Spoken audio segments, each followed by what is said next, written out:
On July 5th of 2010, our life was tragically changed. My son, his whole life was in criminal justice, and my son was in college and went to East Stroudsburg University. And on July 4th, he walked in the door at 3 o'clock. He worked 2 jobs. One was working with me, and another one he was working at Garrity's. And he was going to a party because it was the 4th of July.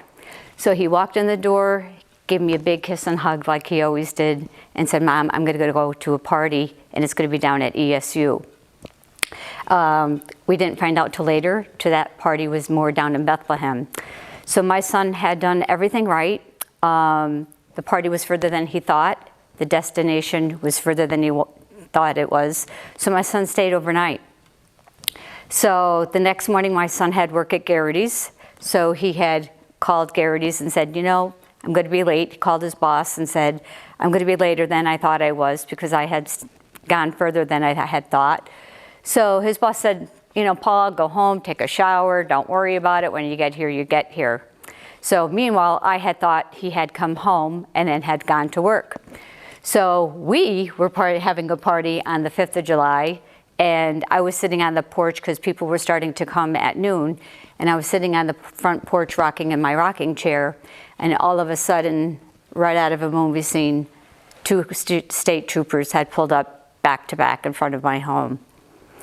And it was very odd that morning because I had already had a pit in my stomach that something was wrong. And when I saw the state troopers pull up, I don't know why, but I ran in the house and I kind of closed the door like, no, this is not happening to me. It's not happening to me. And I could see pictures of my son, 2, 4, 6, 8 racing through my brain. So I opened up the door and I walked down the driveway and I start walking up and they are like, "Is this 1407? Is this the Miller residence?" And I was like, yes, yes. And I'm like, is this my son? I had a gut feeling from those pictures flashing in front of my face. And he said, "Is your husband home?" And I said, "Yes, he is," because he was getting ready for the party in the backyard. So they said, "We have to come in and talk to you." And I kept saying, "It's my son, it's my son." And they're like, "Let's sit down, let's go in and talk." So they sat down and they were like, "Is there any reason to believe why your son's Toyota Corolla would be down on Route 33 in Monroe County?" And I'm like, "Well, I don't even know where that is." And they said, "Well, it's down by ESU." And I'm like, "Well, my son went there to a party last night, but I had thought he had come home." So they sat there and went back and forth with us, and they were going back and forth like, "Well, does he have any markings on him?" And we were like, "Well, yes, he has a huge Celtic cross because of his Irish heritage. He has the huge cross, words trust and faith down him because he's very trustful and very faithful." Going back and forth, back and forth. To make a long story short, the words finally came up. "We're sorry to inform you, ma'am, but your son was killed in a terrible crash down on Route 33 at 7:55 this morning." My whole world came crashing down. Our whole lives were changed in a second. That's our son's crash. So as you could tell, our son had a Toyota Corolla, and what they had done was they had pulled that up for his driver's license, and it showed up to be under my husband's name, and they knew it was not a balding man. They knew it was a young boy. My son's car is to the right. Behind that was a van, and that was a semi-truck driver. So what we had found out was they said that the tractor trailer was seen for miles on the road, off the road, lane switching. And then what happened is that he got to a point where he got up and then he all of a sudden went to the right. He overcorrected. He crossed 3 lanes, a grassy medium, and hit my son head on. And he had pushed him onto that embankment. And then following behind him was that van with 12 people in it. Those 3 people were all hurt. 3 of them life-flighted, and then the rest were all taken to a local hospital. So that's my son's crash. And my son wound up laying on the side of that road, kind of all entangled on that sign there. And that was the truck that hit him.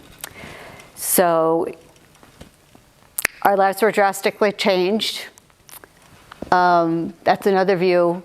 And actually that yellow tarp was all over the internet, and I didn't even realize, I found out through that our son's body was dragged all the way down the highway and into that position, and that's where he laid, and that's his car.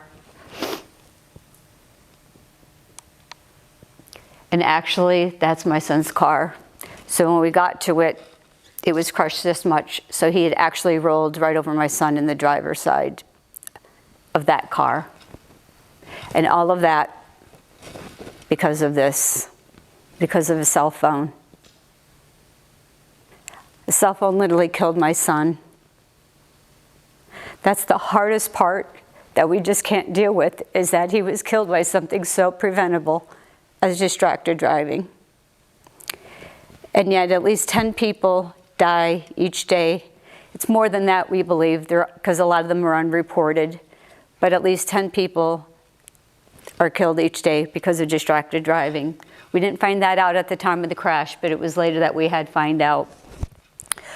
So I was told I could not go down and see my son. I begged my husband to please tell them I was coming, and they said, he's a criminal case now, you cannot see him. And I was like, he's mine, I'm coming down, I'm going to see him.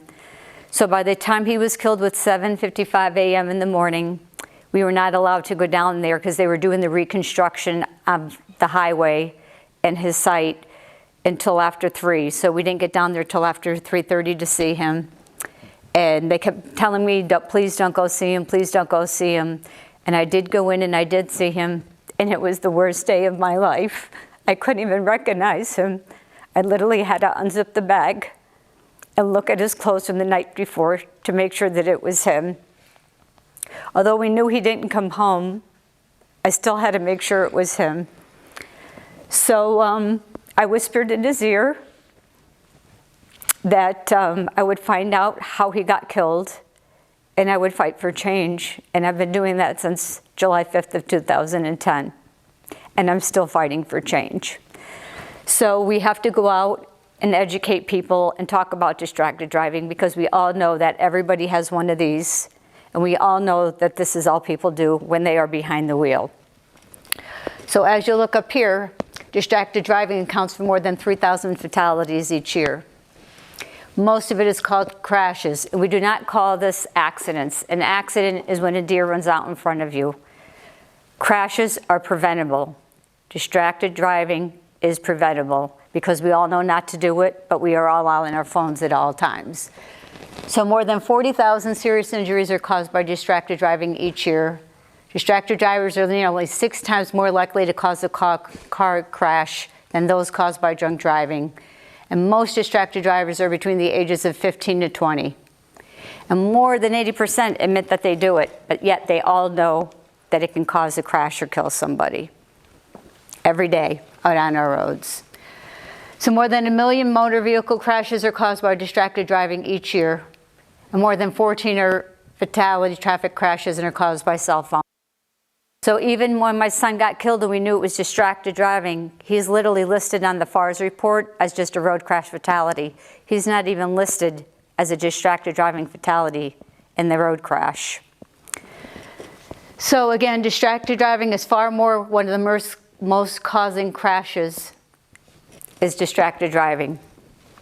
And eating and drinking behind the wheel are more, and every day nearly the most 11 teens die because of texting and driving. So this is the part about distracted driving. You know, everybody thinks they can do it. You see everybody on your phones, you know who they are. They're driving down the road, you know them, you see them going off to the side, you see them all over the road, and then you get up close and what are they doing? They have their phone like this. So it's one of those things that whenever my husband and I are out on the road and we see them, it's like my son's crash happening over and over and over and over and over all the time. And each year more than 1.5 million deaths occur worldwide on the road because of distracted driving is the leading one thing of it. So distracted driving behaviors. I mean, everybody knows what they are. I don't think I really have to point out what they are. And using a handheld device is not anything better. I mean, there's Bluetooth and you could use it, but still in your brain is still distracted at the time. Because as you're talking on that phone, it's inattention blindness. You're driving. How many people do you hear say, oh, I took that drive and I was talking on the phone, but I don't really remember that drive? Because when you're doing that, you really are not concentrating on the drive.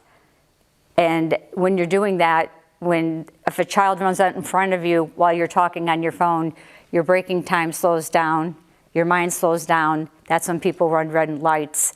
It's too late at that point. When I'm out speaking all over, I tell everybody, turn the cell phone, that button right there, the off button is the best place to do. Because there's no text, no email, no Snapchat, no TikTok, that's worth the life, no phone call. Since my son got killed, when I'm in the phone, the off button, I don't even turn it on at all whatsoever. So smoking, cigarettes, texting while driving, social media, everybody does TikTok, everybody's on Instagram, everybody's on all this on the phone all the time. Every time that somebody puts something up on social media or that you hear that ping, you get a little squirt of dopamine out of your brain and you want to keep reaching and reaching and reaching for it. Well, when you're driving your vehicle and you're going down that road and you get that squirt of dopamine, you reach for your phone, that 1 second, because that's all it took was 1 second for my son's life to be taken. 1 second it took for my son to die because of a cell phone. As we were trying to go through the court system and everything with my son and trying to get the guy charged and all that, my husband started to trip, fall. He couldn't make it through doorways. He was having a hard time struggling. So we started taking him to doctors, trying to figure out what was going on.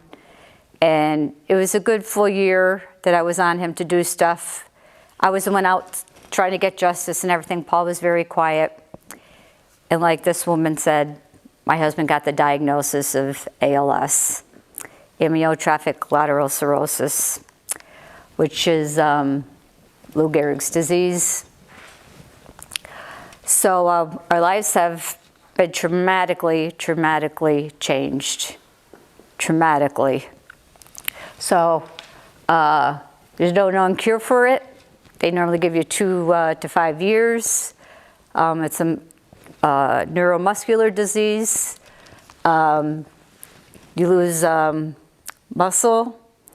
As you could tell, he's in the wheelchair. He started off with a cane, went to a roller walker. Now he's in his wheelchair. What it does is it affects the upper and lower neuron muscles of the brainstem and the spinal cords. And simple movements in one's hands, arms, feet, legs, as well as speaking, swallowing and breathing eventually becomes impossible. And you're trapped in your body and you know every single thing that's going on. There's different kinds. There's familiar, which is genetic. There's bulbar, which is in your breathing and your swallowing. And my husband has spastic ALS, which is super spastic, which means if you barely touch him, he moves a lot. He's very stiff. But I am proud to say that my husband is in the 10% where he's living 10 years and still going strong. But it's not easy. I will tell you, we have very hard days. Our life is not easy, but we do a lot of advocating for distracted driving. We do a lot of advocating for ALS. And we just really want people to know that when you're on that road and you're driving, just simply get in that car and drive, because you really don't want to hurt yourself or you really don't want to kill anybody else. And then the after effects that happen, the trauma of my daughter now not losing her only brother, and she's really having a hard time. We are all having a hard time. And Paul goes to therapy. There's not a lot you could do. Everybody says, oh, what exercising can you do? You can't exercise. You can only stretch. Paul already banked his voice because his voice is going. It's a really very bad debilitating disease, and people really don't understand. And we've had a lot of people who kind of, we thought our support group would be there, and a lot of family, and they're like, you've kind of had a lot of too much tragedy, so they kind of don't avoid us. When people lose a child, they want to be remembered. They don't want people to leave them and not talk to them. Everybody wants their child to be around. We've had a fundraiser. It's over now because, thank God, we've endowed it in his memory. We've had that a long time. And we want people to come and help us. We could use the help. When you're a caregiver and you're out there and the healthcare system is not the greatest right now, it's hard to find caregivers and help people take care of you. And a lot of times we forget to take care of ourselves while we're caregivers. So we get burned out very easily. So, pardon me? 15. See, I can't hear him because he has a low voice. 15 minutes. Yes. He said I'm at 15 minutes. So with that being said, I really want to thank everybody. I appreciate it. And I just want you to remind you that when you're driving, please tell your cell phones off when driving. Use the off button. It's the best thing you could do. It will possibly save your own life someday. Thank you kindly.